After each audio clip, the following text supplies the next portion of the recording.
What's cracking? Big dogs. Welcome, Bike to the channel. Welcome, Bike to thy headquarters. My name is Nicholas, and this is BDGE. Big dogs gotta eat. Mugs, hoodies, crew necks, whatever. Available on the store right now. BDGE.store. There's a little merch button at the top that'll take you to our shop. We had this was a pretty wild weekend because it was Halloween in New York City. Now, it was a wild weekend for football. A lot of injuries, a lot of crazy storylines, I feel like. I feel like we've had a few boring weeks in a row, but you can't get too comfortable in fantasy football. That's when you get smacked in your titties. I think we all got a little titty smack, especially the Derrick Henry owners today. We are going to dive into Derrick Henry. We're going to dive into early waiver wire pickups for this Wednesday. We are going to go game by game, every single highlight that happened this week, how it relates to fantasy football. How we doing out there? Make sure you hit the thumbs up if you enjoyed the video and subscribe to the channel if you're new, as we always do on our Monday morning. Happy November. It's a new month. It's a new month to be a piece of shit again for an entire month. Good stuff. Wipe the slate clean and be even worse than you were in October. It's a great day. It's a great month to be alive. Great month to pretend to want to be alive. Let's light up a little Palo Salto. Whatever the fuck this thing is called again. It's all about the fucking vibes. Anyone have any good costumes this weekend?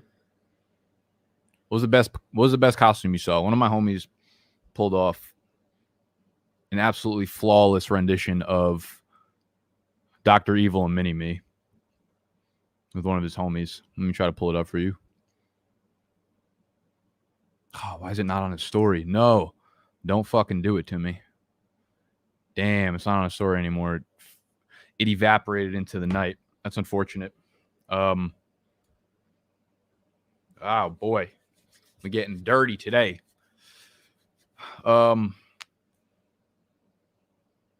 So, anyways, just take my fucking word for it. It's one of the better costumes I've honestly ever seen. I'm ready to dive into the games if you guys are. Let me know you are. You got a vasectomy. How's that for a costume? It's a pretty good costume. Makes you a fucking clown. Trying to pump out. We got a population problem. We don't have enough people here. I saw a dude dressed like Saquon on crutches. That's pretty funny. All right, let's get into the games. Oh, no. There we go. I did something smart. We used our brain a little bit for this week, and we opened up the games prior to the actual stream so that we wouldn't have to load every single page as this shit gets slower and slower. Let's talk about the Thursday night football game, the Packers Cardinals. Thank you for everybody that hung out and streamed with us. That was a lot of fun, actually. Oh, fuck. Oh, boy. Biggest takeaways here. Aaron Jones still good at the game. Devontae Adams will be back next week, so no problem there if you are a Devontae Adams owner in terms of long-term vision. Of course, I played against Randall Cobb in the E-Town Get Down, but it didn't matter because we threw up a 165 spot, and Grit had Derrick Henry, and we came away with the dub. An animal lost, and he might drop out of the top 4 in this week's episode of Fade the Public. Is going to be a beautiful fucking thing. Robert Tonyan tears his ACL. What does this mean for the Green Bay passing game? Doesn't fucking mean anything. It just means you continue to start Devontae Adams. Randall Cobb was involved in the red zone, so I guess when Allen Lazard is back, I think MVS is going to end up being back. They almost pushed him. You could tell by all the reports and shit of him possibly going on Thursday night. He was definitely not 100%, so I'm glad they kind of rested him, and they'll have him back. Aaron Rodgers has been pretty disappointing for fantasy owners, to be honest with you, and it's going to be a little bit tough to keep relying on him. I mean, his weapons are out, and he'll have good games, but I think he's more of a low-end QB1 who you definitely can stream someone over him if he's in a tough matchup. So nothing really on this side of the ball for the Green Bay Packers. Robert Tonyan out. There's no one else I really want to pick up, but depending on what happens, because Allen Lazard, MVS, Devontae Adams, a lot of moving parts here, so we can't really put our finger on the titty until we know what's going on there. I would keep an eye on Allen Lazard, though, if MVS isn't back as the secondary piece. That would